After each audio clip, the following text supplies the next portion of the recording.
Tyler was renowned for his magnetic personality and charming demeanor. At 32, with his tousled hair and piercing eyes, he effortlessly drew attention wherever he went.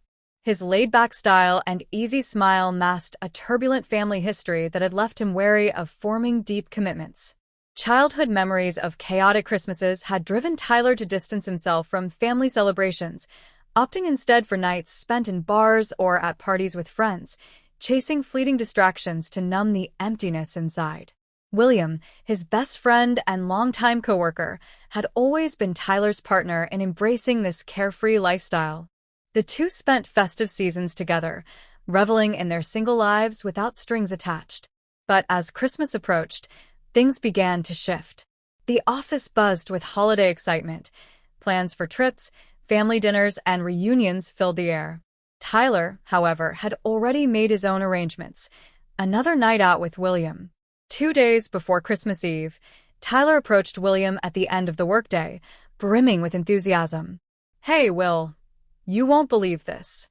I found this amazing new bar. It's going to be the spot on Christmas night. Live music, great atmosphere, and tons of beautiful women. We have to check it out," Tyler exclaimed, clapping his friend on the shoulder. William smiled, but there was a trace of something different in his expression, hesitation. "Man, it sounds great, but..." He hesitated before continuing. "Remember Rachel? The girl I told you about? Things have gotten serious." Tyler frowned, momentarily thrown off. "Serious? Like, how serious?" he asked, his tone a mix of confusion and disbelief. "I'm spending Christmas with her family this year," William replied. "She invited me, and it felt like the right thing to do, you know? I couldn't say no." Tyler was stunned. His partner in crime for so many escapades was choosing a family Christmas over their usual plans. He tried to mask his disappointment with a teasing laugh. "Oh, I see. So, what's next? Are you tying the knot or something?" he joked, half serious, half resigned. William laughed, trying to lighten the mood. "Not quite, man. But life changes. Maybe one day you'll get it." Still incredulous, Tyler shrugged it off and pretended not to care. After saying goodbye, he tried extending his invitation to others, messaging friends, and stopping by desks at work. But the responses were all the same. Family dinners, romantic plans, or trips had already filled everyone's schedules. For the first time, Tyler began to sense that while he stayed stuck in his familiar patterns, the people around him were moving forward. What had once felt like a carefree lifestyle was beginning to feel like isolation. On the last workday before the holidays, the office brimmed with festive cheer. Twinkling lights adorned the windows, and the scent of gingerbread cookies mingled with the usual aroma of coffee. Laughter and chatter filled the halls as coworkers exchanged cards, hugs, and wrapped gifts for family or secret Santas. In stark contrast, Tyler lingered at his desk, staring blankly at his computer screen as he idly twirled a pen in his fingers. There was no pressing work to finish, but he feigned busyness. The truth was, he had no real reason to hurry home. For the first time, he realized the hollowness of his plans and the weight of the loneliness he could no longer ignore. He had no parties to attend, no one waiting for him. The hum of his thoughts was interrupted by the ringing of his phone. Seeing his mother's name on the screen, Tyler sighed. It wasn't her first call that week, and he knew what was coming. "Hello, Mom," he answered, forcing a cheerful tone he didn't feel. "Tyler, dear, I know you're busy, but I hope you're still considering my offer. The dinner will be wonderful, and everyone would love to see you." "It's been so long," she said, her voice full of hope. Tyler shut his eyes, guilt prickling at him. He didn't want to disappoint her, but the idea of facing his family's complicated dynamics and painful memories was too much. "Thanks for the invite, Mom, but I already have plans." "It's going to be exciting," he lied, doing his best to sound convincing. There was a brief but meaningful pause on the other end. "All right, dear. Just remember, there's always a place for you at the table," she said softly, her tenderness only deepening the ache inside him. After hanging up, Tyler looked around and noticed the office was almost empty. It was just him and Alice, quietly working at her desk in the finance department. Alice was a quiet presence, often blending into the background. Her long brown hair was pulled back into a neat bun, with a few stray strands framing her face. Thin-framed glasses rested on her delicate nose, and her neutral, classic clothing gave her a practical, understated look. Among the office's livelier personalities, she'd earned the nickname Cat Lady, a label that reflected the shallow assumptions of her colleagues. People whispered about her, imagining her as a solitary, eccentric woman living alone with a horde of cats in a quiet apartment filled with books. Like many others, Tyler had never bothered to find out if there was any truth to the stereotype. Alice spent most of her time immersed in numbers and reports, seemingly oblivious to the whispers. She rarely joined happy hours or group lunches, and her absence was never questioned. Her introversion was often mistaken for coldness, but Alice appeared unfazed. As Alice passed Tyler's desk, she paused, holding a stack of papers. Her smile was shy but warm as she broke the silence. "I didn't even realize anyone was still here.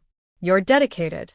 Just don't work too hard, or you might be late for Christmas dinner," she said softly. Tyler looked up, startled by her approach, and let out an awkward laugh. "Well, actually, I don't have any plans for the holiday," he admitted. Alice raised her eyebrows slightly, surprised. She hesitated, as if debating whether to continue. "I don't have anyone to spend Christmas with either," she said finally. "I'm just making a simple dinner at home. If you'd like, you're welcome to join me. At least you'll have something to eat." Tyler blinked, caught off guard. Spending Christmas with the office's so-called cat lady wasn't how he envisioned his night. He opened his mouth to decline, but something in Alice's expression stopped him. There was no pity in her eyes, no desperation, just genuine kindness. She was simply offering companionship to someone as lonely as she was. Well, why not? "It beats eating frozen food," Tyler said with a small smile, surprising even himself. Alice nodded, clearly pleased.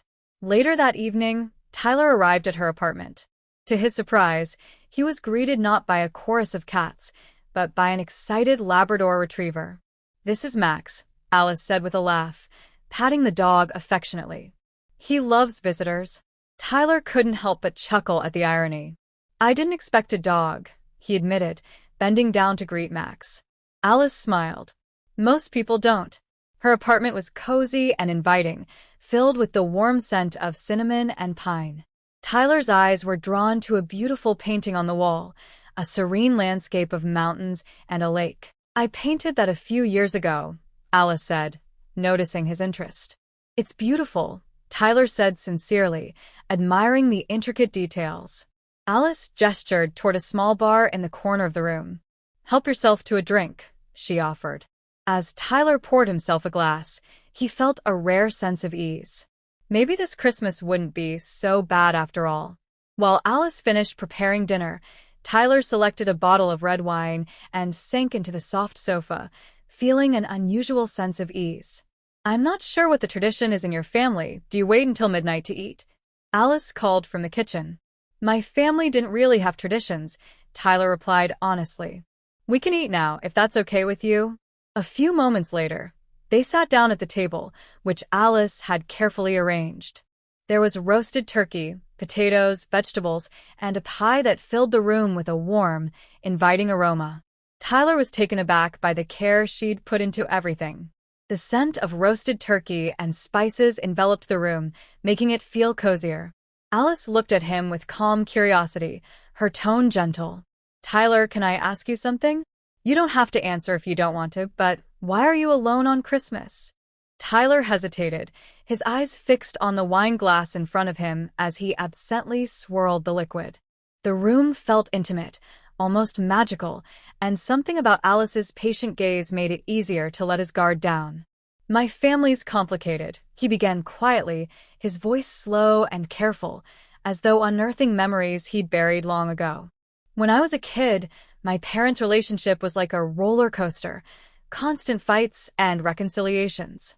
Holidays, especially Christmas, always seemed to bring out the worst in them. Something as small as a dry turkey or a forgotten gift could spiral into a huge argument. Christmas never felt like the warm, harmonious time everyone talks about." He paused, his expression distant. Alice stayed quiet, giving him the space to continue. There was one Christmas, though, Tyler resumed, his voice catching slightly. It felt different. My parents were calm, even kind to each other. I remember my older sister joking that it was a Christmas miracle. They laughed, talked. It felt like, for once, we were a normal family. His grip tightened on the wine glass as his gaze dropped. At the end of the night, when we were all together in the living room, they called us in for a family conversation. I thought they were going to tell us about some big, exciting plan. Something to explain the peace. But instead, they told us they were separating. He let out a short, bitter laugh, trying to lighten the weight of the memory but failing. It was a shock. I spent the rest of the night staring at the Christmas tree lights, trying to make sense of how something so peaceful had just been a farewell in disguise. Tyler fell silent for a moment, his voice faltering as he added, "Years later, they got back together. It seemed like they'd figured things out, but the feeling of instability never left. They still invite me to spend Christmas with them, but I can't bring myself to go. I'm afraid that during a quiet dinner, they'll start arguing again. Or worse, they'll decide to separate all over again." His voice cracked slightly as he admitted, "It's like a part of me is always braced for the worst. So I stay away. It's easier to deal with the loneliness I know than risk opening myself up to being hurt again." Tyler exhaled deeply, the weight of his confession settling over the room. "Maybe it's cowardly," he said softly, "but it's how I've been coping. Keeping my distance feels safer than losing everything all over again." Alice listened attentively, her gaze warm and filled with understanding. When he finished, a gentle silence lingered between them. Feeling a mix of curiosity and vulnerability, Tyler hesitated before asking, "And you, Alice? Why didn't you have any plans for Christmas?" Alice set her fork down slowly, her movements deliberate as though they helped her gather her thoughts. Her brown eyes softened, but a shadow of pain darkened them. "Well," she began, her voice steady but heavy with sorrow, "my parents have passed. They were wonderful people, but they left too soon. And my marriage didn't survive the death of our 3-year-old son." The weight of her words hit Tyler like a blow. He froze, nearly choking on his wine, his fork clattering onto the plate. His eyes widened as he stared at her, struggling to reconcile the quiet, reserved woman he knew with the immense tragedy she'd endured. I'm so sorry, Alice. I had no idea," he stammered, his voice thick with regret for never having looked beyond the surface. Alice smiled gently, her expression calm and full of acceptance. "It's okay, Tyler. Thank you. It's been a few years now. I still miss him every day, of course. The longing never goes away, but the sharpest pain has dulled." She paused, taking a deep breath. Her eyes drifted to the painting of mountains and a lake hanging on the wall. After losing her son, grief was something Alice and her ex-husband couldn't face together. "We lost him," she said quietly, "and over time, we lost each other too." Tyler shifted uncomfortably in his seat, his own fears and traumas, once so all-encompassing, seeming smaller in the shadow of Alice's profound pain. "You're very strong," he murmured, genuinely moved by her calmness and honesty. Alice shrugged, her smile soft but tinged with sadness. "Strength isn't always a choice," she said. "Sometimes, it's just the only option we have." A brief silence passed before she added, her voice gentle but firm, "Can I give you some advice, Tyler? Don't let fear of the future steal the moments you can enjoy in the present. Living in the past robs us of precious time." Her words struck a chord in Tyler. He sat quietly, reflecting on her wisdom. The rest of the dinner was lighter, filled with laughter as they discovered shared interests, from favorite movies to music. Tyler was surprised at how effortlessly the time passed. Around midnight, he leaned back in his chair, smiling. "Tonight was really great," he admitted. "I never imagined you'd have so many funny stories." Alice laughed, her eyes sparkling. "Who would have thought the Cat Lady was a lead singer in a rock band back in college?" Tyler flushed, embarrassed she'd heard the nickname. But Alice only smiled, amused rather than offended. Suddenly, an idea came to him. "Alice, you're right, about not wasting time on fears. Would you come with me to my parents' house? It's not far, and we might still catch dessert. Alice hesitated briefly, then nodded, happy to help him reconnect with his family.